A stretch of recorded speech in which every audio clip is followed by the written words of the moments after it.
हरिओम। बड़ी विचित्र बात है, बताने में हंसी भी आ रही है और कहने में कुछ समझ में नहीं आ रहा है कि इसका अर्थ क्या निकलेगा। जनसंख्या बढ़ रही है और वोटरों की संख्या घट रही है। यह बड़ी विचित्र बात है। अब तक कितना फर्जी वोट पड़ा या नहीं पड़ा ये अलग विवाद है, लेकिन बड़ी विचित्र बात है कि जनसंख्या बढ़ रही है और वोटों की संख्या घट रही है।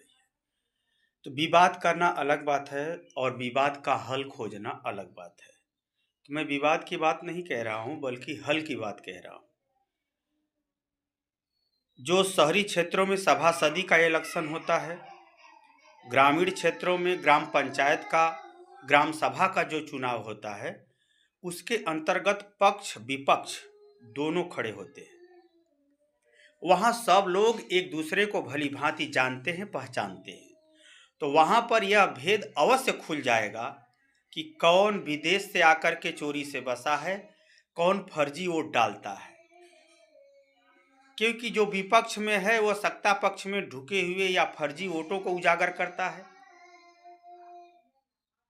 और जो जीतने वाला है वो हारने वाले की विषय में जो है इस सब बातों से सतर्क रहता है, क्योंकि एक एक वोट का महत्व होता है।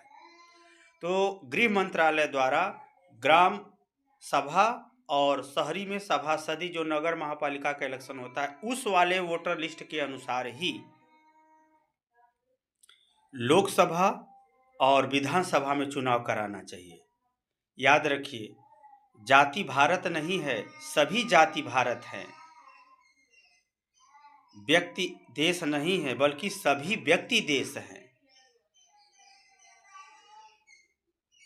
न्यायाधीश देश नहीं है, बल्कि न्याय देश है।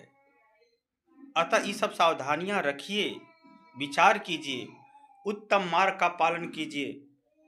जिस तरह से शरीर से लापरवाही होती है तो स्वास्थ्य साथ छोड़ देता है, व्यक्ति किसी काम लायक नहीं रह जाता। उसी तरह से देश में न्याय, शांति